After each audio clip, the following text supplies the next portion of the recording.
Love this podcast? Support this show through the Acast supporter feature. It's up to you how much you give, and there's no regular commitment. Just hit the link in the show description to support now. This episode is brought to you by Progressive Insurance. Do you ever find yourself playing the budgeting game?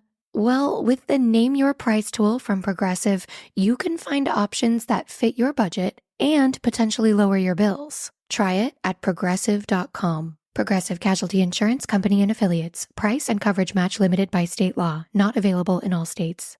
My dad works in B2B marketing. He came by my school for career day and said he was a big ROAS man. Then he told everyone how much he loved calculating his return on ad spend.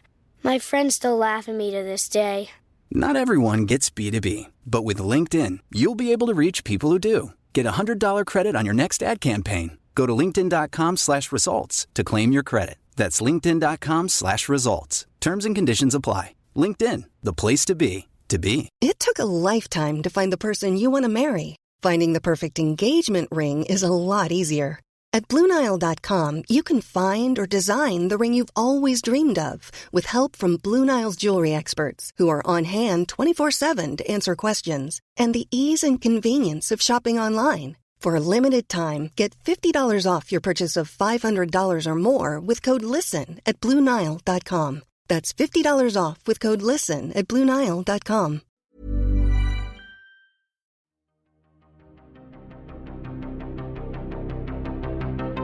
This is Writers on Film, the only podcast dedicated to books on cinema.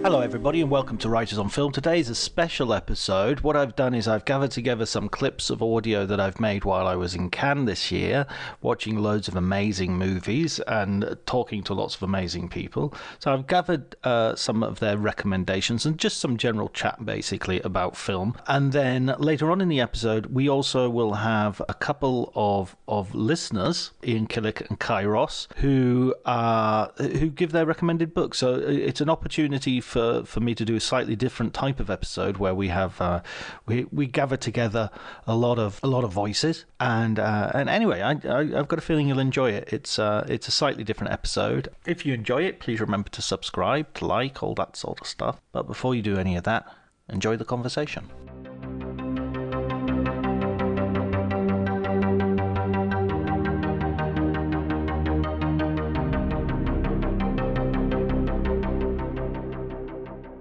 I am Luke Hicks. I'm writing for the film stage. Never heard of it. Me neither. Okay, what's your favourite? Got me in. How's your Cannes?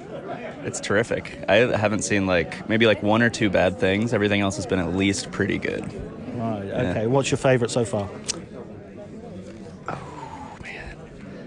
Maybe Armageddon Time or EO. Okay. Donkeys. Donkeys. Yeah. Donkeys or... All the donkeys. Armageddon Time's got a really weird title, right? Yeah, it does. Also a weird title card. Yeah. Like that street graffiti in the corner. That fades in and out. Yeah, that's true. Okay, don't worry, I'll cut out the coughing. Okay. What's your favourite film book? I'm going to say Making Movies by Sidney Lumet. Oh, it's a wonderful book, that. Yeah, it is so fucking good. He has such a clear way of writing. It's insane. Really I love the way you used a Lumet style curse word as you appreciated it. Yeah, I did. It's an expletive. Yeah. Tell us a bit about the book and why you like it. I think he is just someone who has such an insane amount of experience, and the way he talks about filmmaking is a very humanist kind of way, and I feel like he brings with it this philosophy of sort of ethical spectatorship and filmmaking at the same time. So in a weird way, while he's talking about making movies, he's also teaching you how to watch movies in a sense. So I feel like it's just this holistic thing with movies where you're from really small or just intimate kind of scenes between characters that's just like pure dialogue and him talking about the way he frames those things and the way he like the level of the camera and the lighting and how all these things play into these decisions on set, and like how certain films call for different things and how there are like no rules to cinema and the way you make cinema or art, but that there are like there's only you can like follow the project essentially and like follow it passionately with people who also care about it. He speaks so clearly. That's like the thing that makes the book incredible, is like there are all these people with incredible experience who couldn't write this book, but it's like he can just tell you in such succinct and plain ways without talking over your head at all. It makes you feel like you belong in the conversation. And Amazing. That's a great choice, Luke. I totally agree with that. He's as interested in the catering as he is in the criticism, and it's just those two branches are really really important. Cheers, Luke. Have a great Cannes. All right, I will. Yeah, you too. Oh, see? That's great. That'll go in. That quite well. Yeah, I think that sounded great to me. What'd you think? My name is Savina Petkova, and I'm here as a critic, accredited with the press, but I'm also doing a programming gig as well. Excellent. Well, who are you programming for?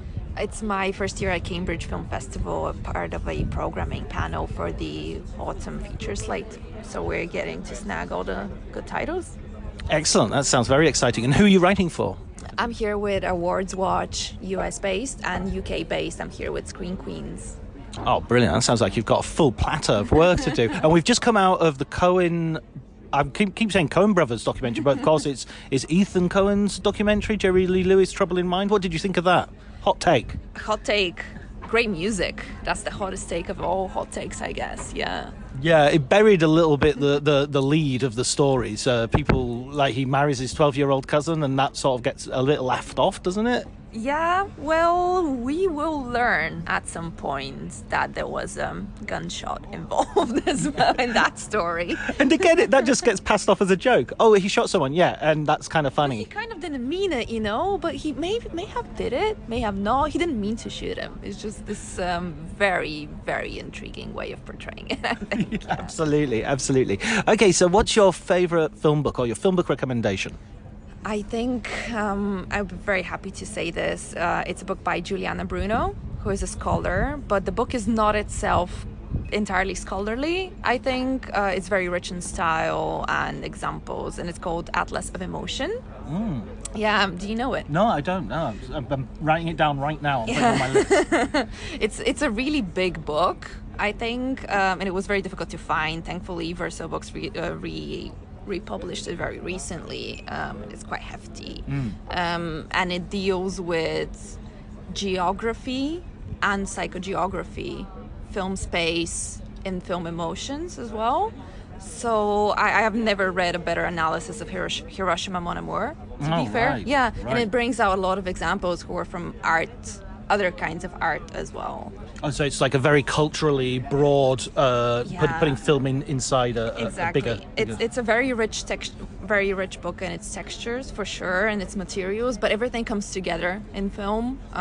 So she does a deep dive into how cities are portrayed, but not as main characters, but as just evocations of people's journeys as well. And I like that she puts things side by side all the time in layers, everything. You know how, I think it was Sigmund Freud who wrote that memory is like a city, our subconscious is like a city, structure is like a city. So that always reminds me of this, and has helped me a lot watching films and writing. Yeah, I was going to ask you how influential it's been in your own work. Yeah, it's just inhabiting your mind, inhabiting the film with your mind in a completely different way. I mean, when I just start imagining walking through the film world and conversing with the characters, I feel like this is something that this book has done for me, for sure. Oh, that sounds brilliant. That's definitely on my list now. Thanks for that. Thanks Good. For that. I'm very happy. I'm always happy to sing praises to this book because, Juliana hasn't had a lot of love given outside of academia, so I'm happy to do that. Great. And what's sort of been your hit of Cannes so far? Oh, I really, really love Triangle of Sadness. Me too. I stand by. This is such a good title. And it continues the geometry theme. You know, it's gonna have a quadrology of the square, the triangle. Yeah, it needs to go for an octagon at some point. Yeah, we are. I'm there for it for sure. And it was so funny. I don't think I've laughed that much all throughout Cannes, like put together. But a lot of people are saying like it's a quite obvious satire because it's hitting very big targets, in a barrel, but isn't that the same for every satire, though? You can be saying that for every satire, I guess. Yeah, exactly. And what's wrong with being obvious? No, and I think the best satires are things that, we take seriously, but then we are also able to joke about it. You know that, of course. Of course I do. Of course, a satirist myself at times. Thank you so much, Savina, for giving us your recommended book. Thank you, John. Thank you for having me. Dreamy one is Jeffrey O'Brien's Phantom Empire. Okay. Which is basically, I don't even know. I taught it to students this past fall, and some of the students that I thought would hate it, like there are people who maybe like more into genre films or like Marvel Comics or something, just absolutely adored this thing. And it's just kind of this dream vision of what movies can mean. And he talks a lot about Italian horror films that he's seen that he loved. Actually, he's kind of fixated on those. Mario Bava and that sort of stuff. And all that stuff. But it's just a really beautiful book, and really just kind of open-hearted and explosive. And I don't know, I guess off the top of my head, that's one. Yeah. What was the other one? The other one would probably be The Devil's Candy by Julie Solomon, which is a favorite of many people. Just going behind the scenes of Brian De Palma's film version of Bonfire of the Vanities, which was a kind of famous flop at the time. And I think this book just lays out really well all the things that can go wrong against a filmmaker's best intentions. And actually, I mean, the movie in the context of today, it's not really all that bad, but at the time it was the film that everybody liked to beat up on. So, kind of a cautionary tale. And Bruce Willis comes off not particularly well. No, yes, he doesn't. But poor Bruce Willis, we're not going to beat up on him right now. Not anymore. No. Not anymore. Can I ask as well, Staphanie, what have you seen at Cannes? How's your Cannes going, and what have been your highlights? Oh, my highlights this year, I would say, are James Gray's Armageddon Time. I love James Gray. Anyway, I love everything that he's done, so I'm kind of a James Gray nut. But this film, I thought, is really, it's so subtle in the way it kind of explains a lot of things that have gone wrong in our country, in America, and I mean a lot about like race relations and things that we could have changed 40 years ago. I mean 60 years ago, 80 years ago. We should have been like changing things from the beginning, but we've had so much time to try to solve some of these problems, and yet we still have some of the same problems. And I think this film explores that in a really honest and intelligent way. And my other favorite is Kelly Reichardt's Showing Up, which is about Michelle Williams plays an artist, a ceramicist, who has kind of like a prickly personality. She's one of those people that you kind of like don't really want to be around a lot, and it's a wonderful performance. I think she embodies that really well, but of course obviously you also feel something for her, and it's about being an artist. I mean, I don't know who really wants to watch a movie about people being artists. Maybe it's not that interesting, but this idea that you need solitude and you need to be kind of inside your head to do something. And also the art she makes. I mean, I hope this isn't too much of a spoiler, but you see her at the beginning of the process, like making these sculptures, and you're looking at them and you think, oh my God, these things are actually really ugly. And then by the end, you're looking at them, you see them in a different way. And that's fascinating. Yeah. I'd love to. I'm looking forward to that. That's on Friday. I'm going to go and see that. So that's great. Okay, well, thank you very much. Could you tell us also your full name and the publication you write for as well, so that our listeners, I should say, can become your readers? Yes. I'm Staphanie Zacharek, and I'm the film critic at Time. Excellent. Thank you, Staphanie. Super duper. You didn't tell me you were going to do that. I know, because I knew you. Hi everyone, I'm here with Jason Solomons, who is in Cannes under what? What's your current umbrella? It's a hub more than an umbrella. It's got lots of spokes. So I am still covering the festival for the New European and for Radio 4 Front Row and for my own Seen Any Good Films Lately podcast. But this is my 25th Cannes as a critic and presenter, but I'm also my first Cannes as a producer, John. And I feel like a newbie and a fresh babe ready to be eaten up by the sharks.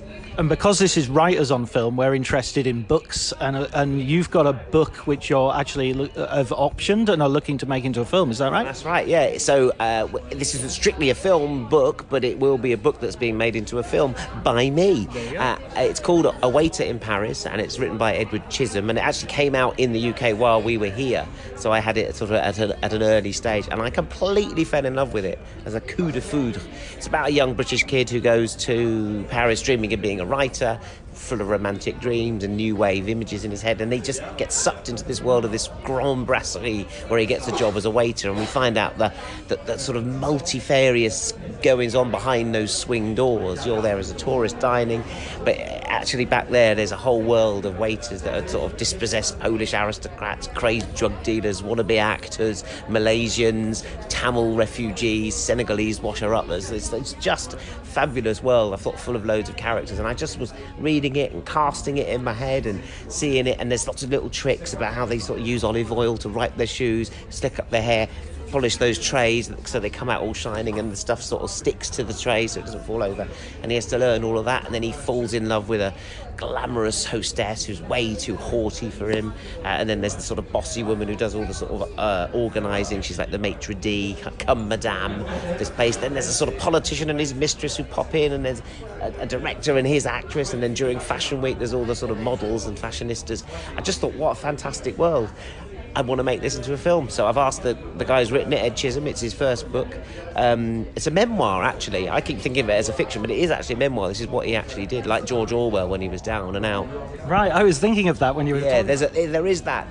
There's a sort of Emily in Paris cheesiness to it, but there's also this kind of quite gritty, poverty, below-the-line gig economy sort of situation. Camembert-ness. Yes, I would say camembert, but with a little truffle on top. Yeah. But I mean, what I love about it is that it's all in the service of this, brasserie food. So if the tourists come in and they order a croque monsieur or, confit de canard, and it's made and constructed, but there's not a single French hand that touches it by the time it gets to your plate. But it is a construct of this sort of French mythology and this Parisian mythology. And of course, waiters are sort of the fabric of Paris. If there's one city in the world where you can be a career waiter, it's Paris. But it's very hard to get out of it. There are these people who've been doing it for years and years, because it's quite a drug. Some days you'll get like $1,000 in tips, and then you just go out and blow it, and you're sort of supposed to. You're not supposed to keep your tips. That's the joy of it. So I'm thrilled to be adapting. I think it can be really good. But what's really interesting this year, and you might find this when you're reading your books, is that people 5 years ago they said, yeah, that's a movie. Right now they're sort of saying, well, it sounds like a telly. It sounds like a series. Right, it's something on Netflix. Exactly. Which I'm not against, but it's not my natural habitat. I read it and thought it was felt like a movie, and throughout when he goes and gets his tips, he nips off to midnight screenings and goes and sees, in Paris you've got all these rep theatres. He goes and sees Melville's, and he goes and sees the little Godard seasons. So I knew where he was in his head with all of this, but yeah, people in the industry sort of say, it sounds like a telly, but everyone's desperate for a telly, that's why. Yeah, I've had that a lot, where I've pitched screenplays to people, and it's like, could it be a 10-episoder? Yeah. And I think people want it, sort of in a way, because it keeps them busy, and it's sort of like, right, that's me done for 3 years, and I have season 3 of that.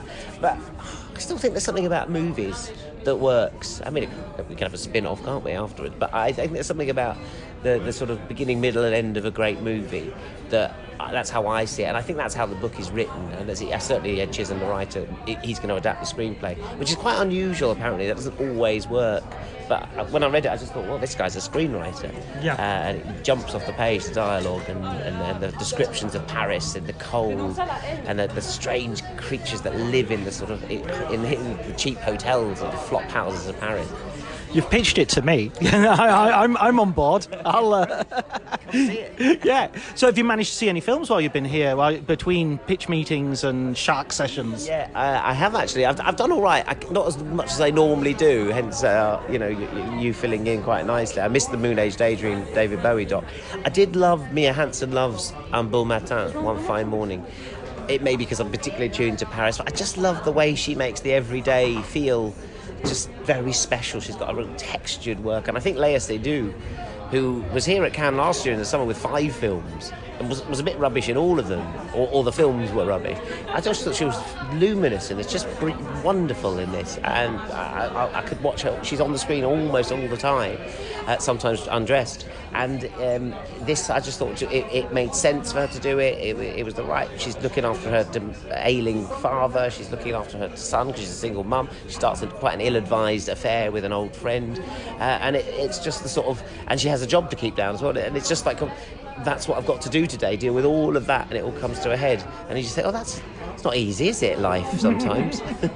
That's brilliant. I haven't seen that. I've got a ticket for it tomorrow, so I'm looking forward to it on that recommendation. Could I ask, Jason, have you got a film book that you could recommend? It could be something you've read recently, or it can be an old favourite. It's totally up to you. I would... What's my favourite film? It's a good question. I haven't been a guest on Writers on Film yet, obviously. I'll tell you what I think is the most extraordinary film book, slightly for me, is Woody Allen's Apropos of Nothing, which is his own memoir. And I would recommend it as an audiobook, because he does the reading. Right. Which is amazing. And it's fine. It's all sort of like, I was working with Sid Caesar, and then I met Keaton, and we made all this, and then I met Mia Farrow. Let me tell you about Mia Farrow, and he just goes off on, like, it's quite vicious. I mean, it's not pleasant at all. It completely changes the tone of the book and addresses the current place where we are now with Woody being cancelled. And it's a sort of stern defence of himself in this memoir, and then it sort of finishes and goes back to like, and then I met Sun Yi and it's all fine, and then I made, nice things with Diane Wiest, and sort of carries on. But the middle of it is explosive, and to hear him, because I read it first, and then to hear him say it, I mean, it's just extraordinary. It's like he's gone off on one for about 35 pages. Do you think it reads as a convincing defence? Because I've heard people say actually he sort of condemns himself out of his own mouth in his vitriol that you saw. Yeah, it's so hornet's nest that has been stirred, and it doesn't. What is funny is that it's not funny at all. It doesn't suit him. This register, this tone, is not the avuncular Woody that you've seen on screen or that I've interviewed several times. It's something shifts in him. A steeliness comes in, and almost kind of cold-heartedness in there, and it's really weird because he's so known for his warmth, his comic warmth, and his comic sort of look on humanity. Suddenly there comes this sort of steely, right, I'm gonna almost killer in there, and of course Woody Allen isn't a schlemiel, he isn't a useless nebbish, otherwise he wouldn't be able to make 50 films. This guy can get his films and get some of the world's biggest stars in his movies, so there must be something, a killer instinct about him, and he turns it over and he gets it done on time and on budget. It's that bit that comes out, the cold professional, almost there's something of the assassin in that, and in the, because he's such a great writer, there's not nary a word over, it's very short, like his films. They sort of come in at a nice 95 minutes, and that in this it's like bang, bang, bang, bang. Every little point is made, and they're like little pins being into. I think it's an extraordinary book, really. That's fascinating, and of course you've written your own book about Woody Allen. Have you any plans to go back and write about something else, or do you feel kind of done with your book, exhausted? Because of course the timing was not great. The first book was all right, but it was the second edition that wasn't great. That was just like, I was almost going to pulp it, but we published it. It was ready to go in the warehouse, but it hasn't. Just people weren't buying it. Although I'm getting a lot of people seem to be forgetting the Woody Allen thing, and they're picking it up now. People are remembering Woody Allen and suddenly getting some sales, and people commenting, going, I've just bought your book on Woody Allen. Just because I kept thinking it's going to be out of date, that's why I kept doing the second edition. But as it happens, quite handily, he hasn't actually made another film for a while, so it's not particularly out of date. I think there's only A Rainy Day in New York that's not in there. So I got a bit. So there is another addendum to the Woody Allen book, and that addresses this late interest in him, because that's not in the book, and that's why I thought I can't. It's not even proper. I need to talk about this in the book. What this current reassessment, and that documentary that what's his name, Bob, the guy did Sick, they made, and that was the one that really sort of put the cat among the pigeons. And they used the audio book, actually, because Woody obviously wouldn't give them an interview. So they went, right, well, we're going to take some of the audio from the audio book of Apropos of Nothing and use that. Which I don't think is right, but it certainly sounds like they've interviewed him. Right, without actually necessarily saying this is from the audio book. Exactly. It's really cheap, I think. Yeah. But it's a cheap shot, but it hits. Right. So, yes, I was writing a book during the pandemic about how the pandemic has changed movies, and it was quite interesting when I was doing it. And there's some nice writing in it, but when the pandemic was lifting, I came to reread it back. I thought, I don't want to read anything about the pandemic. Really I was talking to a director today who says, "Oh, my new documentary is coming out." I was like, "What is it about?" "It's about the pandemic in Georgia," and it's like, It feels irrelevant. It may not do. I thought it needs documenting, but it was about the delay of Bond, and it just all felt like, well, we survived and it's all right. But I think I will revisit it and retool it. It's sort of a memoir in movies, because I was sort of stopping being more of a critic and trying to move to production. And I thought, well, I should sort of remember my 25 years as a critic. But it needed more structure. It needs more structures. But there will be one coming. Oh, brilliant. And then you'll come on. I mean, you can come on and talk about Woody whenever you like, but I'm not pushed because I thought maybe it's a sore subject, maybe. No, we were going to do it, weren't we, in last summer, and then I started writing this other one, and that got in the way. So, no, I'm still... It's sort of an ongoing saga, the Woody thing, that's right. No, I'd be fascinated to talk to you in more depth about Woody Allen film by film. Yeah, absolutely, and I'd love to have you on. Thanks so much, Jason. Salut, John. Now we're going to move on to the section where a couple of listeners volunteered to give me their recommended books. I'm extremely lucky that among my listenership as such, I have lots of people who themselves are writers, who themselves are involved in the film industry in one way or another. And so it's really good to have their insights. Kai Ross, who has a podcast, which we talk about, and Ian Killick, who also works as a film lecturer and as a film director and editor himself. So I hope you enjoy our conversation. Well, yes. Hey, you guys, bless them with the first ones to say yes and not stop and leave us alone. Cinema Retro, which is another lovely mag, Scream magazine, and a few other things. I mean, I have a restaurant as well, which kind of takes up the bulk of the time, and it's slightly unforgiving in its writing schedule allowance. Anyway, but yeah. What's the name of the restaurant so that we can funnel some writers on film patrons in that direction? Writers on film listeners get a 1% discount. Whoa! Which is then added onto the bill afterwards. It's sort of Paysan in North Wales, Diganway, North Wales. Oh, brilliant! Oh, wow! I didn't go that often to North Wales, but Criccieth was a place I would go to. Yes, on the coast. You were just around the corner from Portmeirion. Yeah, exactly. Which I never went to, even though I'm a huge Prisoners fan. And of course, you present a podcast on The Prisoner, right? Free for All. Yes, Free for All. Yeah, with my estimable chum Chris Bainbridge as well. And that's been immense fun. How long have you been doing that for? I think it was about December last year it started. So it's we've gone through all 17 episodes. Occasionally 70 episodes. You've been chatting for an hour and you realise you've only just got past the opening credits. So a few of them have stretched out, but it's coming to its end. We've already done Fallout, and that took 3 episodes to get through. Gads. Right, yeah. I mean, God, there's so much in that episode as well. It's so... I think it felt to me like the series got to a point where it's a little bit like Lost. There's a certain level of puzzledom that you basically painted yourself into a corner. There's no way out. Oh, yeah. I mean, it stopped... I think for the last 2 episodes, it essentially stopped being a spy drama of any description and just became a pure allegory. which is great for if you. Well, it's just limitless interpretations. But anyone waiting for the sort of bit where he pulls out the gun and gets tied to a table with a laser is just thinking, what the hell is going on? People in gorilla suits and yeah, well, I don't get it. But at the same time, it's just you can interpret it any way you can, which is it's kind of one of the ways. I say hasn't dated some of the sort of 60s-ness of it, but really, particularly watching it on the new Blu-ray, pin sharp transfer, and you think this could have come out.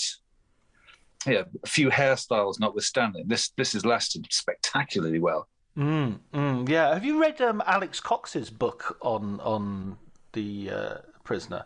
Because he has a real unifying field theory of the whole thing, which is kind of fascinating, but but wrong. Yeah, maybe. Yeah, it was a great. It brings that sort of Coxian sort of worldview to all the episodes, and it's a great episode guide. But it sort of builds to this big sort of reveal, which is, I think he was a rocket scientist. Yeah. Is that it? I really thought it'd be something else. Yeah. It's like it's a British nuclear weapon program, isn't it? That he thinks of as the thing that ties it all together, and it's like okay. Yeah. But then you kind of think, well, why not? It could be. McGowan was spectacularly gnomic in his later years. He kind of even when he was doing interviews, he'd completely contradict himself. He left no breadcrumb trail. So, if he thinks there's nothing to say it isn't really. There's no sort of definite answer. Yeah, that doesn't stop people tearing each other's hair out on Twitter about it, though. Have you had a lot of like blowback to the on the series? Not blowback. I mean reaction, I guess. Blowback sounds too negative. Yeah. No, it's been incredibly satisfying. It's been lovely. The feedback's been really great, really warm. You've kind of found yourself in a nice, just a community of people who are just really, the feedback's been enormously kind. And you've made some sort of, on Twitter, you can make sort of genuine pals in a way. And it's been lovely. There hasn't been any, excuse me, I think you'll find there's been none of that sort of gatekeeperish nonsense, which can make these, you know what I mean? Yeah, absolutely. I love as well that you use the word community rather than fandom, because I think fandom has just become so poisonous, and community, we all like the same thing, but we don't have to necessarily have the same ideological slant to everything, No. But it's been really, really good actually. And some of the guys we've had on, people like Robert Fairclough, who's a really good. He's written probably the best sort of definitive kind of guide to The Prisoner. He's been very supportive and good fun, and some of the guys from the fan club, the 6 of 1, and Darren Nesbitt. Do you remember him from Where Eagles Dare? Yes. Wow. Because that's the thing. The problem with it, you go, well, who should we interview? There are 3 surviving members, and wait a second, he was like the blonde Nazi with the thick lips.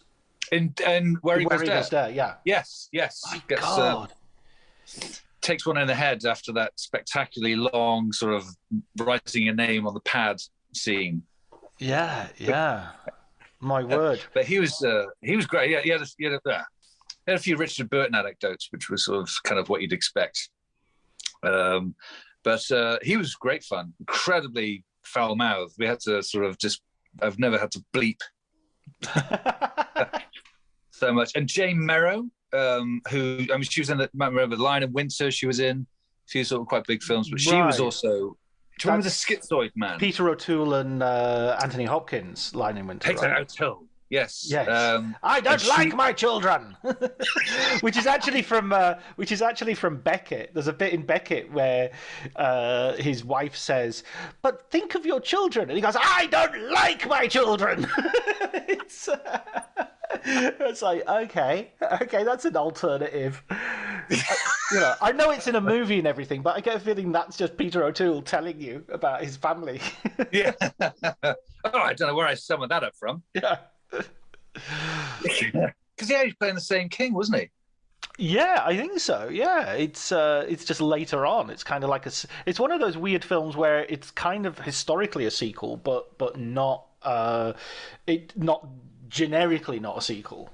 Yes, Henry. Yes, Henry the II, Henry the Second, and III. Yes, exactly. Yeah, yeah. And so you had her on as the to talk to as well.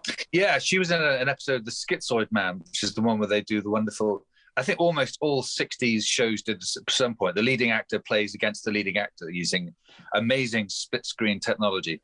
Yeah, which I usually remember involves some Star Trek. Yeah, which always involves them sort of facing each other in profile. Yeah, at some point. And then sort of two of them having to walk towards a door while the stuntman looks away from the camera. But she was delightful. Again, this is the thing. So you ask these people, and you think, "Oh God, this must be the last thing they want to do. Please talk to some stranger about the prisoner again." But no, they all did it willingly. Were delightful, and it's been just an immensely gratifying experience, really. That's amazing. That's really good. I'm really pleased that you're doing this as well, because there's Ian Killick coming into the waiting room. Let's admit him as well. Indeed. I love having Zoom where you have a waiting room where you can sort of like. Yeah, no, you should have a serve canapes option. Yes. While he's waiting in the waiting room. Absolutely. Leafing Offer through drinks. magazines, leaving through like old copies of sort of family magazines and Radio Times and such. Well, looking. Hi, Ian. Can you hear me? Hi. Yeah, I can hear you fine. Hello, John. Hi. Kai's with us as well. I'm not Hello, sure Ian. if you Hi, know. Kai. Kai's brought his own beer as well, which is making me feel a bit thirsty. I'm going to have to pop Oh, wow. downstairs and grab a Okay. beer. I didn't realise it was that sort of event. So, No, that's as racy as it gets. Excellent. I have just finished work though, so if I've Yes, it seems appropriate then. Have you guys been listening to the podcast like from the beginning, or what's your? Yeah. I think so. Yeah, because I was thinking about this before I joined you. I was thinking, how long has it been going? And in my mind, I would say it's been a year. So I'm guessing I was there fairly early, I would say. Yeah. You're a writer as well, Ian. Is that right? Very occasionally, yeah. I do. I think, like a lot of us, I do a number of things. So I probably lecture for about maybe 4 to 6 months of the year, give or take. But the rest of the time, I earn sort of a lot of my other money from editing, and occasionally, because it's an expensive business, but occasionally writing and directing. So right. So yeah, probably maybe one short a year I get to do. But the rest of the time, I'm editing other people's material, and then I teach film editing in some of the universities in London. Wow, because I'm just reading the Michael Ondaatje, Walter Murch book, The Conversations. Oh, it's very good. Yeah, it's so good. I mean, I have to. I stole a story that he does for a tweet earlier on, where he's talking about George Lucas making Star Wars because he couldn't make Apocalypse Now. Which I just think is, wow, that's so interesting that how Star Wars is being critical. Don't ruin my childhood, with all this political shenanigans. What, you mean the Vietnam allegory? You mean that innocent fable? With the Leni Riefenstahl ending, but let's not talk about that. So when you're doing editing, are you editing like work for studios, or what sort of work are you doing? No, I've actually only been doing it fairly recently. I've kind of done the career backwards. A lot of people sort of do the creative industries and then start lecturing as things wind down. I was lecturing first for the full time. And it was always teaching filmmaking, but then I stopped doing it full time when I was about 45, give or take 50. And then it was a case of, well, you've kind of been teaching this for ages, but just get out and do it. And I've been very fortunate. It did. I think maybe living in London helps. So at the moment, I'm kind of still sort of actually in the ascent. I've only been doing it for sort of 4 or 5 years. So at the moment, I'm doing short films mostly and occasional sort of adverts. Couple of little bits for BBC ideas, but it's mostly sort of short films and marketing work that seems to be where a lot of the money is. So I'm still fairly new to it, and I've come close to doing a couple of features, but occasionally, I think when one's quite new to it, you don't maybe always get stuff that kind of you want to cut. So at the moment, I'm hovering around, well, should I really commit 2 months or 3 months to do that? So at the moment, it's sort of very sort of low budget, sort of independently financed shorts. But the money's in marketing, really. So but again, I've been fortunate. The work came in. I got one lucky job, and then that got passed around, and sort of off you go. Yeah. Jonathan Glazer, was it Jonathan Glazer or who was it? Oh no, the guy who did was it Vincenzo Natale? It was somebody who was talking about directing films, and it basically said, "I have to take a pay cut if." This episode is brought to you by Progressive Insurance. Do you ever find yourself playing the budgeting game? Well, with the Name Your Price tool from Progressive, you can find options that fit your budget and potentially lower your bills. Try it at Progressive.com. Progressive Casualty Insurance Company and Affiliates. Price and coverage match limited by state law. Not available in all states. My dad works in B2B marketing. He came by my school for career day and said he was a big ROAS man. Then he told everyone how much he loved calculating his return on ad spend. My friends still laugh at me to this day. Not everyone gets B2B, but with LinkedIn, you'll be able to reach people who do. Get a $100 credit on your next ad campaign. Go to linkedin.com/results to claim your credit. That's linkedin.com/results. Terms and conditions apply. LinkedIn, the place to be, to be. I want to direct a feature film because sure. it takes me out for a year, and I would earn much more that year if I was just directing my adverts and my pop videos and whatnot, No, it's very true. I mean, there's a fascinating book I'd recommend called, fascinating stroke depressing, called Dark Matters. Very good book, written by, it's written during lockdown, and it's interviews with directors, but specifically who still live in London. So he's interviewing Joanna Hogg and, sorry, I'll say live in London. Maybe they're British based, but it's Joanna Hogg, Andrew Arnold, and Peter Strickland. And pretty much they all say to a person, unless you're Chris Nolan or you're Edgar Wright and Ridley Scott and you go to American money, you won't make money, in London. And odd enough, Peter Strickland was of all of them, a lot of them were quite cagey actually about where they get their money from.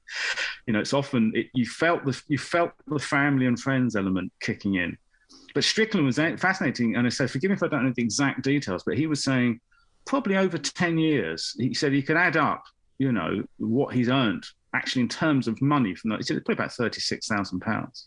Right. Something like that. Yes. Forgive the exact figures. I don't want to be sued by Peter Strickland, but it's something very low. It was something that he went, oh, wow, I didn't, oh, yeah. And so he does it for the love of it. And I think other times he writes and he teaches, I think, and other things kick in. But it was a fascinating reminder of, no, you won't in Britain make money from doing it.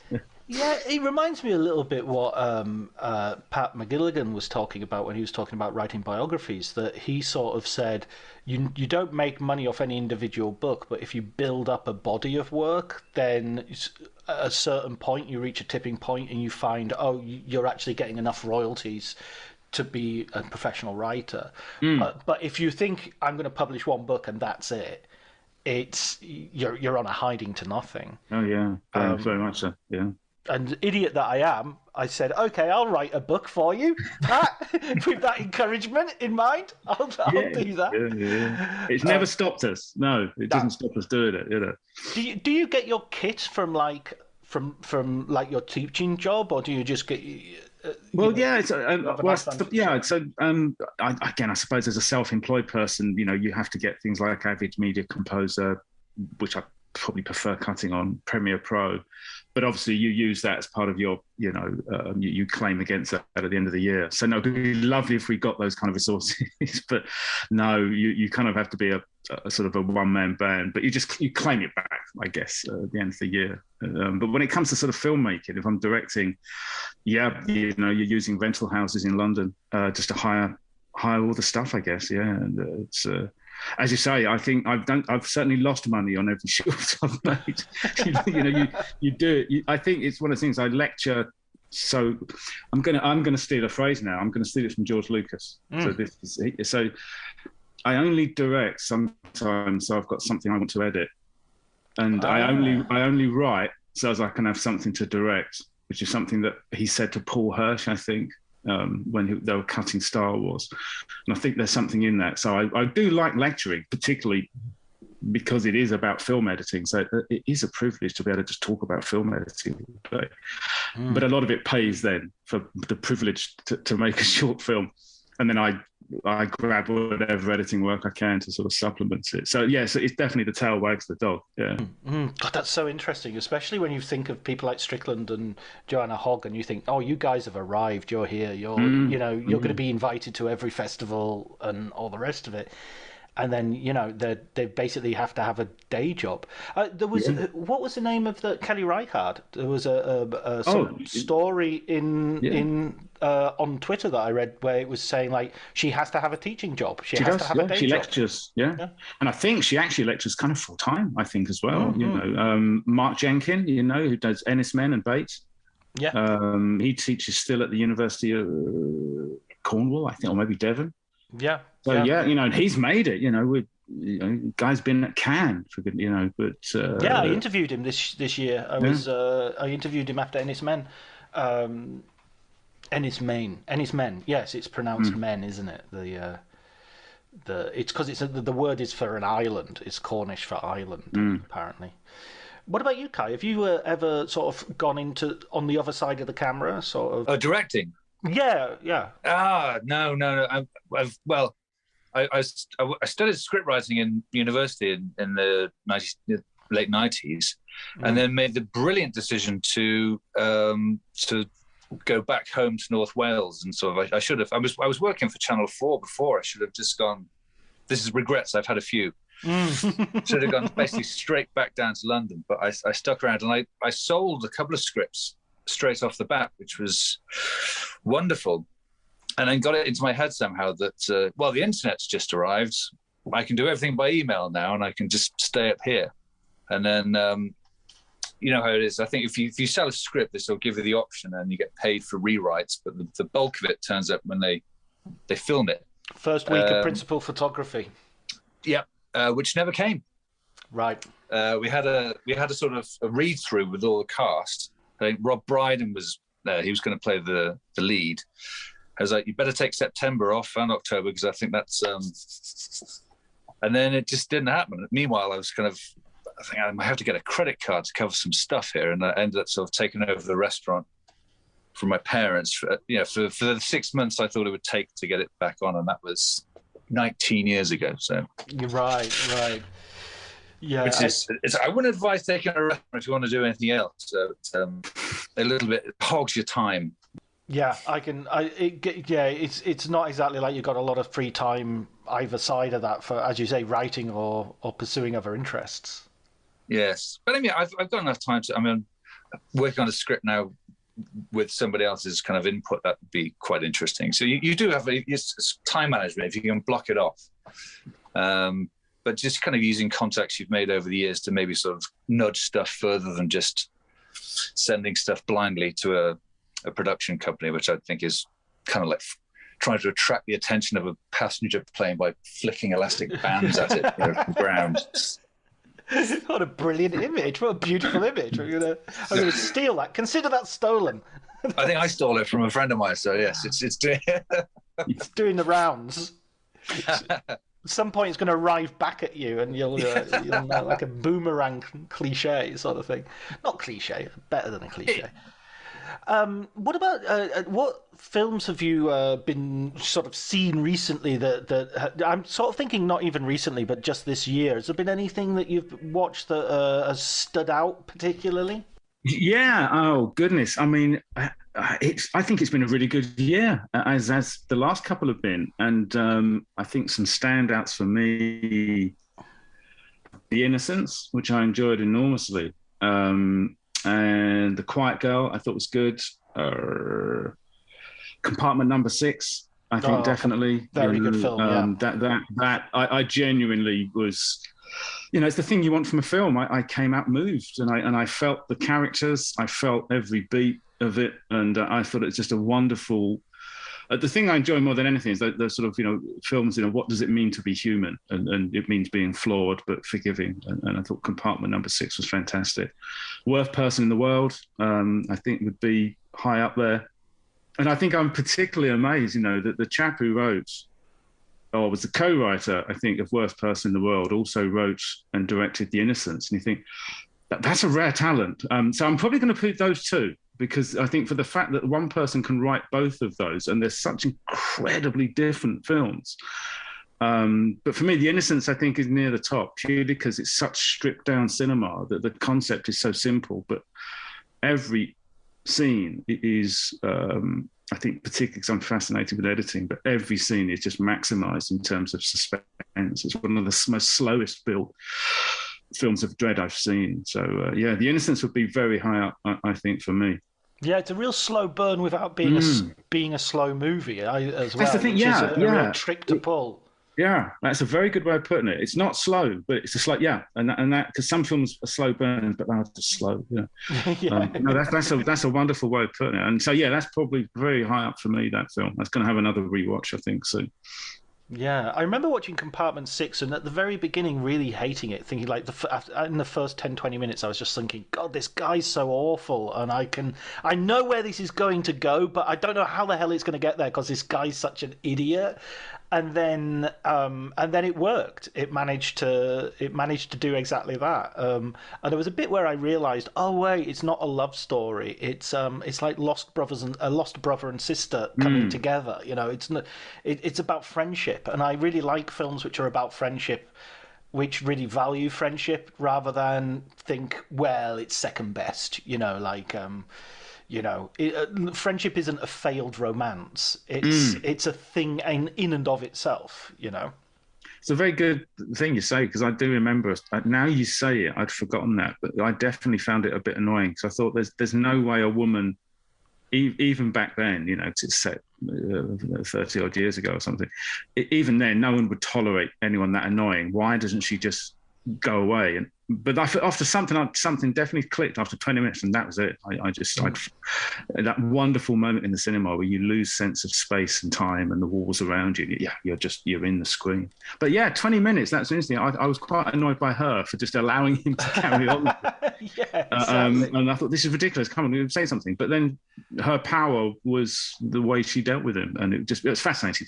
Fascinating. It's Yuri Borisov. The guy who plays the I think that's him. I think that's Yuri Borisov, is the guy who plays the lead, because he was in a whole bunch of films that year, because it's I remember seeing it. I think I saw it last year, and it was he was in that, and he was in Petrov's Flu, and he was in, there's a Russian film about such and such a person, Colonel so and so has gone missing or something.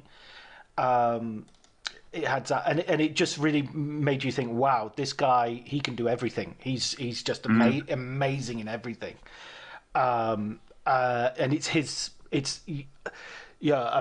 not the worst side effect of the Ukraine-Russian invasion, but it does make you feel, wow, that guy's career is gonna go in a different direction now, or it's gonna be stalled, because internationally he was really making his name. Yes, very sad. Yeah. What about you, Kai? Well, to my great shame, mainly because of sort of the hours I keep, I don't really sort of get. Of late, I've not been able to see much really. I saw last Sunday. I saw Licorice Pizza for the first time. Oh wow! Bit late onto that, and I was very impressed by it eventually. Because I thought, is this kind of slight or is it me? And then it started to just I couldn't get it out of my head. It started, some of the films kind of go to work on you a little bit after you've seen them. And I started realizing just how effective it was and how delightful I thought the actors were. I hadn't even realized it was Philip Seymour Hoffman's son as well. I'd forgotten that. Yeah, there was James Gandolfini's son was in the Last Saints of Newark the same year. Yes. So it was like, almost, but is this a thing now that we're having sort of the sons of dead actors turn up everywhere?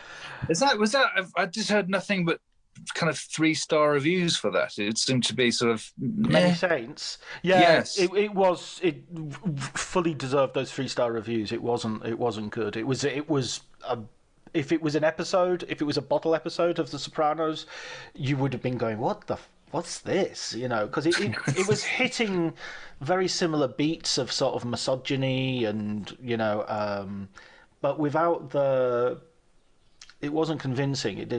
It felt very much like a retread. It didn't feel like anything particularly, you know, necessary. And I was really hyped for it. I thought it was going to be great, you know.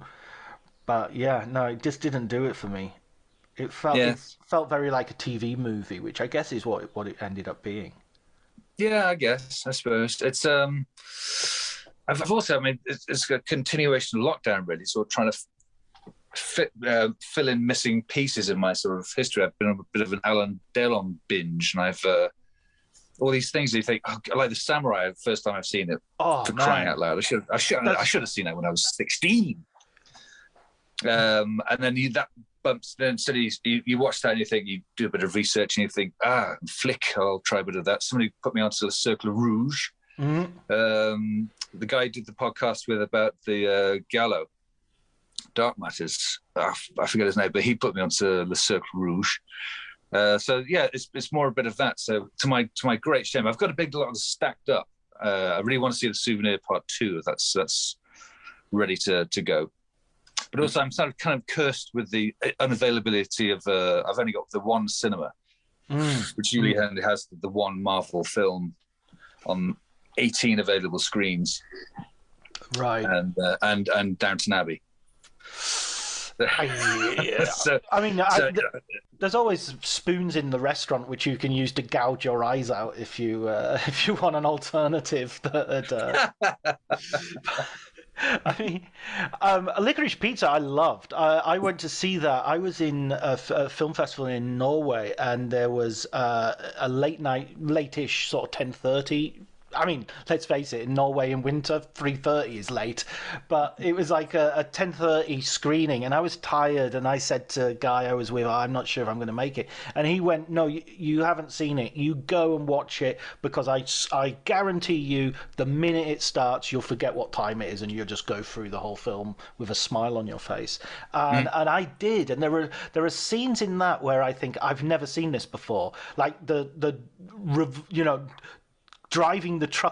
reversing the truck without petrol down the hills. I just think, how is that it's like an action set piece in a coming of age story, and it's just perfect. I'd love to get your opinion on this, Ian, in terms of the editing and everything, because that just feels masterful to me as a set piece, you know. Well, I Paul Thomas Anderson editing, a huge fan since, oh goodness. I think I saw his first film, Hard Eight, and then Boogie Nights and Magnolia. Boogie Nights saw first, then Hard Eight and Magnolia. But I don't know if he has his longtime collaborator still in there, but Dylan Tishnell usually edits all of his stuff. And the editing is absolutely, it's just incredible. It's the thing you want more than anything, which is every cut is motivated by the emotion. You know, and that sounds odd, but whether the emotion is the movement of a truck, that's still an emotional moment. It's a thing. And Dylan Tishnell's editing. I'm very reluctant to start Googling stuff now whilst we're doing this. So I don't know if Dylan Tishnell still does. Don't worry, I'll do it for you. I'll let you do it. But I've long been a fan of the editing of Paul Thomas, and again, particularly Dylan Tishnell stuff. I think the editing in There'll Be Blood and Phantom Thread is some of the best I've ever seen. I think he's absolute masterclass in cutting, particularly in There'll Be Blood. He takes something where clearly Daniel Day-Lewis has all of the dialogue, but he actually spends most of his time cutting away to Vicky Krieps and cutting away to, oh goodness, I forget the other woman's name. That's terrible. Thank you, one of our greatest actors. So he spends most of the time cutting to their reactions. So you're kind of getting their reactions, but you're hearing Day-Lewis at the same time. So they actually become the women's scenes instead of Day-Lewis's. And so he's so I think he's very good at I suppose in summary, I think Thomas Anderson is just very good at point of view. He's very good at placing exactly whose moment this is and who we should be feeling as an audience. So no, I've long been a fan. Yeah. It's Andy Jurgensen. Oh, right, interesting. Yeah, I'm always fascinated because again, particularly because editing is just the thing I grew up with. I used to read all those photoplay books in the 70s of Alien and Psycho, and I just read all the little pick. And so I learned grammar of film quite young. And I'm always fascinated, particularly when an editor has been with somebody for such a long time, but then suddenly they're not. You know, like Chris Nolan had an editor all the way through, I think, every one of his films. And then he used Jennifer Lane for Tenet. Now, Jennifer Lane did, Marriage Story and Frances Ha and Hereditary. What was possibly... I mean, I love her work. I think she's a genius. But what was it that suddenly happened where Chris Nolan went, right, I'm making this incredibly big esoteric, didn't work for me, I have to say, film. I'll use Jennifer Lane. She's the... I find it odd. I find it fascinating where the person they've used for so long, did they have a row? Or it's, again, for me, I don't think I'll ever write a book, but if I did, it would be on partnerships between editors and directors. Write that book. That book. That sounds like a fascinating idea. Yeah. But I'm fascinated what happened to Dylan Tichenor, who just worked with him so long, and then obviously I think his career is doing really well, but don't know what happened there. But what's interesting about that is the editing is still a very good in Inherent Vice. It's a reminder that as an editor, we have to sort of reminder that it is a collaboration. It's the director's film as well. That could be as responsible for those cuts as the editor is. So you have to sort of bear that in mind. It's hard to know where the input of the editor begins and the director stops. But yeah, one day I'll write that book. I will do. I think Sally Menke was a huge loss. I mean, it was a huge loss to her family and her career and everything. But Quentin Tarantino's films, there's a definite, before Menke dies and then after. Yeah. And it feels like Tarantino no longer has a really strong voice again that sort of battles with him. That's his indulgence just sweeps over the films that she hasn't cut. Yeah, I think there's some truth in that. I think Raskin's a very muscular director. He's very good at impact, but I think Sally Menke was better at rhythm. She could, even if I've sometimes had problems with the overall narrative of Tarantino's, I think Sally Menke, if you look at the bar cellar scene in Inglourious Basterds, it is a masterclass of rhythm and pacing, absolutely faultless. And although I still enjoy Raskin's work, I've not seen that quality quite to the same level since he's picked up the reins. As good as it is, it still is. But, yeah. Can I ask you, Ian, just as a curiosity, how much when a film is actually being edited, how much is there actually a director and editor basically sitting in the same room situation? A lot. Well, it depends on the director, really. I've had occasions, and again, I've only done sort of shorts at the moment. But on the occasions I do them, it's 50-50, So I've had them sitting right next to me and calling the shots, as it were. I've had them sometimes leave me alone for 4 or 5 days. Then they'll watch the cut, and then they give you a load of notes, and then they'll say, right, can you do these notes for me? And then you'll come back. So it really depends on the nature of the director. They all seem to be very different. Certainly, rumor has it Oliver Stone just never sets foot in the edit suite. Just no, trust you, off you go, and barely ever sets his head in the door. Whereas some of them will be there pretty much all the time. So it's 50-50 really. I like a bit of both. I think because as editors, you'd like to sort of sometimes they can, and I'm guilty of it. You can kind of fall prey to a bit of arrogance. I know the answers to all of these things. Leave it to me. Save this. I can save this. But actually, and I was doing it today. I had an online, I'm editing an advert at the moment, and we had an hour with the director, and his ideas were great, and it's actually nice to hear that, because you sometimes can be quite an isolated part of the process. So I think when they're really great directors, I love being with them and kicking it back and forward. It's a very nice thing to do. But when it's worse is they kind of just sit next to you and actually get you to press every edit they want. And so you kind of had a technician really, but still, hey, it's good work. It's never turn it down.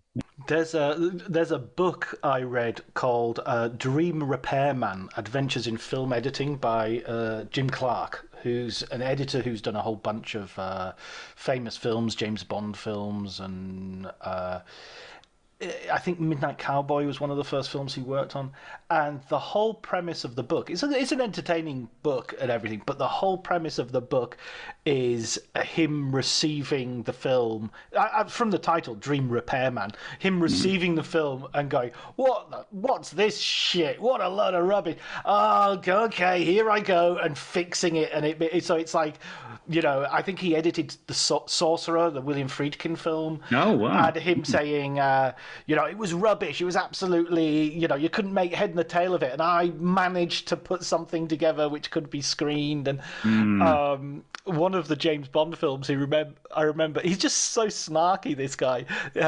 He said, oh, yeah, and the theme music was by a band called Garbage, which was absolutely, literally true. It's not like... Come on, man. Steady on. Yes, yeah. We're there to support the process, as best as we can. It's yeah. He seemed to sort of like very much think. I mean, and I've just read the Glenn Frankel book about Midnight Cowboy, and yeah, there was definitely some saving of that film in the editing. But yeah. But there was a great film there to be found. It wasn't like it was a pile of rubbish. Yeah, no. I've heard that occasionally, and you have to sort of temper your thoughts really, because it again, I've not been doing it for very long, and I'm still fairly new to it. But the 6 or 8 shorts I've cut, the director's in a very sensitive place. They've spent their money and they have, they've put their love into it, and to sit there and say, "Oh, this is you." I think, as David Geffen said, you could think it, but don't say it. Least said, soonest mended. That's it. Yeah, you want to be hired again. That's always my view. Yeah, every job is a step to the next job. The next one, yeah, absolutely. Yeah. So, Kai, what about a recommended film book from you? What film book have you read that you? I think I have listened to every single one of the podcasts, and yes, I'm amazed. No one has actually said Adventures in the Screen Trade. Good call. I kind of thought, well, at some point somebody's surely going to say this, but I mean, it's kind of strange because it's written about 82, so all these references to, well, this summer Rocky 3 will be coming out, and here's my views on that, and it's kind of early 80s thing, but everything he says in there is nothing's changed at all. And I quite like it from a sort of like writer's point of view, that at the end of the sort of the last third, and I think he does the same thing with What Lie Did I Tell? He kind of wrote a sort of sequel to this, where there's almost like an exercise in how to write scripts, and here's the feedback I got, and but it's quite an interesting book about how to write, not so much in terms of getting the act structure right and how to manipulate dialogue or anything like that, but more like how to please. Here's what the star is going to say when he reads this. He will say, "I'm not here to discover this. I already know. Rewrite, please." And all that. And of course, the anecdotes are hilarious. It's from the same sort of "you'll never eat lunch in this town again" sort of vibe. But I mean, that was one of the first ones that I thought, it's one of the first ones that really got me into books about films. And previously it had been sort of novelizations with 24 color illustrations in the middle, and then sort of the paperbacks about how films were, and then getting to maybe sort of Barry Norman books, and it started to build and build. But for some reason, I think the Adventures in the Screen Trade was the first one. It was like a step up suddenly, and then sort of you're into different territory then, and then suddenly the Long March to Peter Biskind and that sort of thing. But that only because nobody else has picked it. I'm going to throw that one onto the splendid pile. Yeah, he's superb. I love William Goldwyn. Yeah, it's a really surprising omission, that, actually. Yeah, and does he do? Maybe it's in the sequel that he actually writes a screenplay for a director and has the director criticize it, say no, this is he'd write something like exterior, a heartbreakingly beautiful day, and the director's going, how the fuck am I supposed to do that?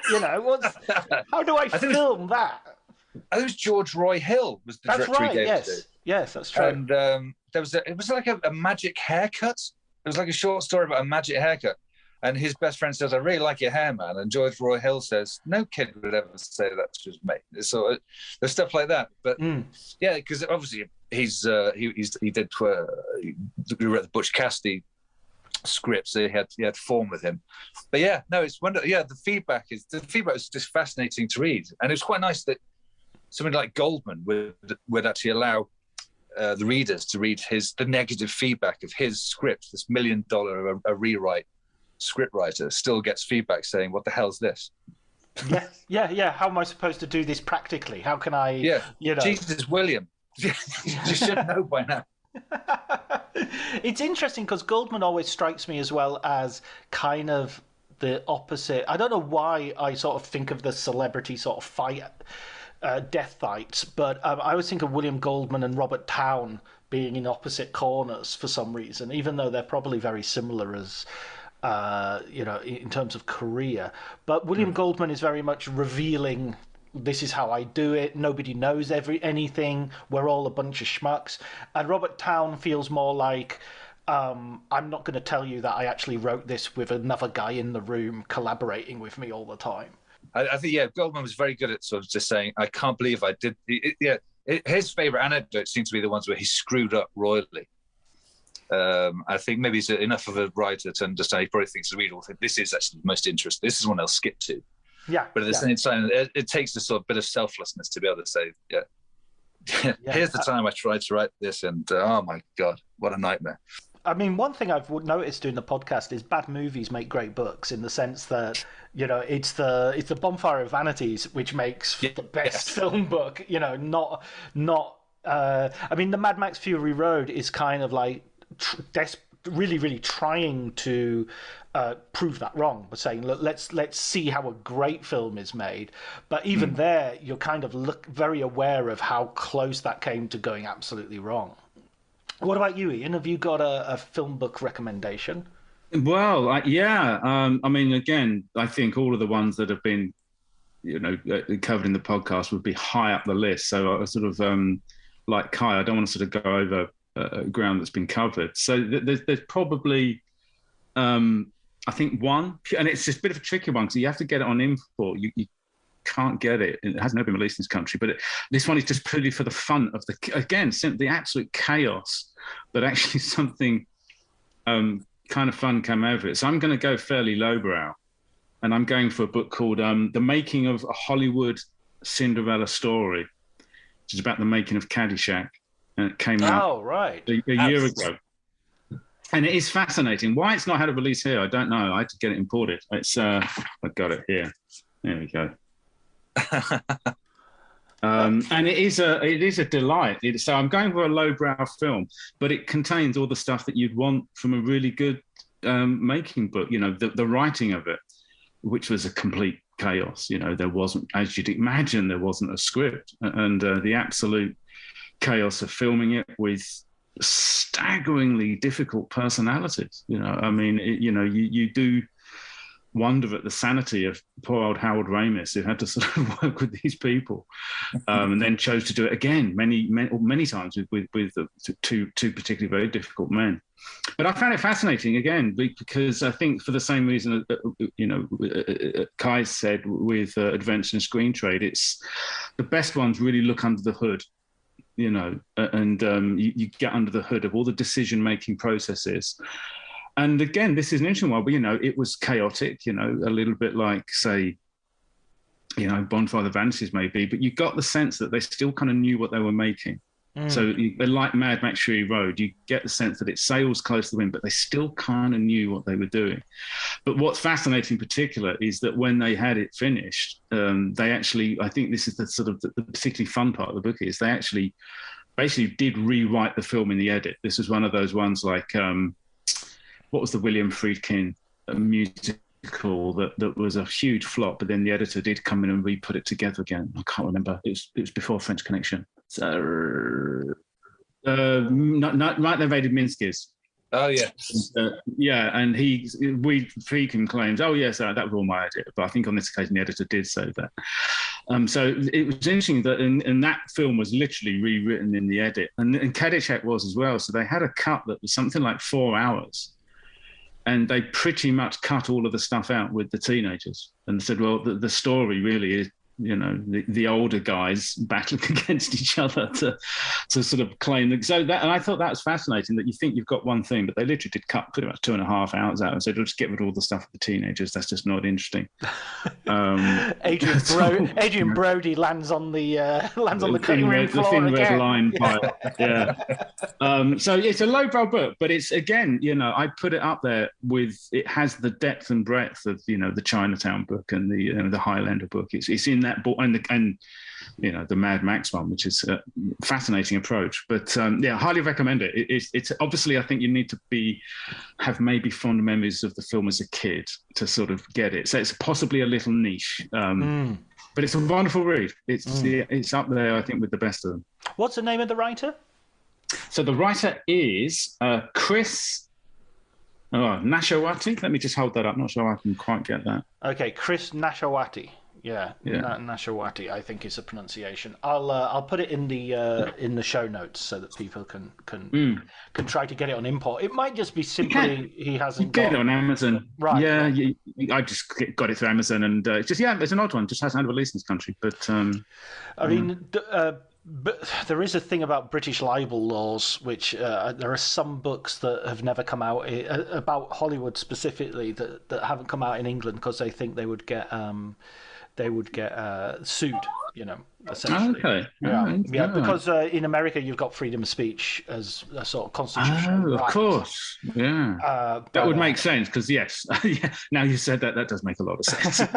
I mean, I'm not sure if that's the case. They might just not have a British publisher. They might, it might just be an economic decision. But it's a more of a niche film, I suspect. It may not have got much traction here. It's one of those, it's the cult favorite, which often means it lost loads of money for everybody and then got bought cheap for TVs. Thank you guys for let's maybe do this again sometime when sure. It's great to have a conversation like this. Pleasure. And seriously, congratulations on it for your anniversary of it. Every week it's a proper highlight, Oh, good. And nobody else is doing it, and you've got it. I think you've come up with something just absolutely spot on. It's lovely to hear the guests you have, particularly like the American guests who kind of might not know you and everything. The way you can hear them just warming to you because they can tell what you're talking about. Be passionate, and it's not a clickbait thing. You're not trapping anyone, and they just kind of. It's lovely. It's just. Every one of them's a pearl. It is. I have to second that. It's a wonderful podcast, and I think particularly important. In an age where we don't have bookstores, you are serving that function of curating good books for people to look at. The interviews are fantastic. You do the one thing, which is you give them time to talk and to breathe into what they're saying. But on a functional level, we don't have bookstores now.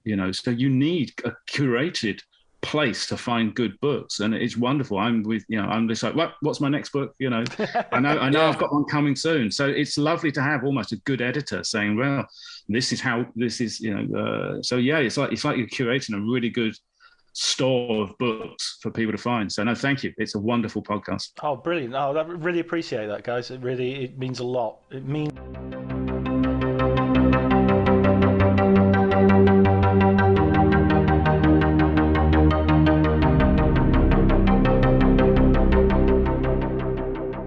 So that was a special episode of Writers on Film with far too many recommended books for me to detail here.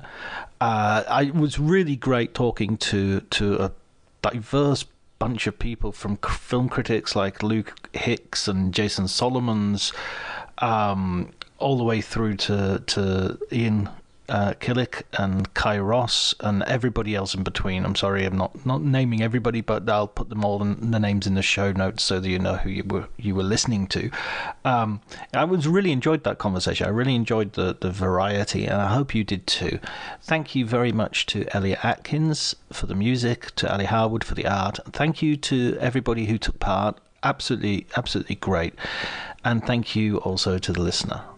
I'll talk to you next week.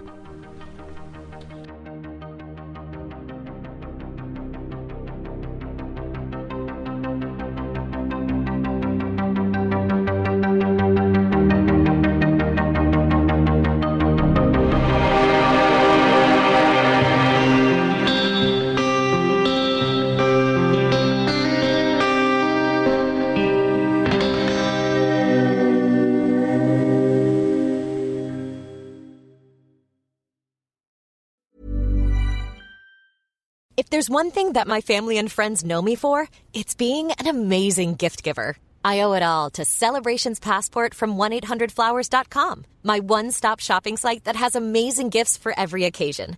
With Celebrations Passport, I get free shipping on thousands of amazing gifts. And the more gifts I give, the more perks and rewards I earn. To learn more and take your gift giving to the next level, visit 1-800-Flowers.com/ACAST. That's 1-800-Flowers.com/ACAST. Cue the fireplace and your favorite fall movie. There's nothing better than a cozy evening at home with a glass of First Leaf wine. First Leaf is a personalized wine club that delivers right to your door. Sounds magical, right? They get to know your favorite tasting notes, which varietals you enjoy, and whether you prefer sweet or dry wines. So in every shipment, you get bottles tailored to your unique palate.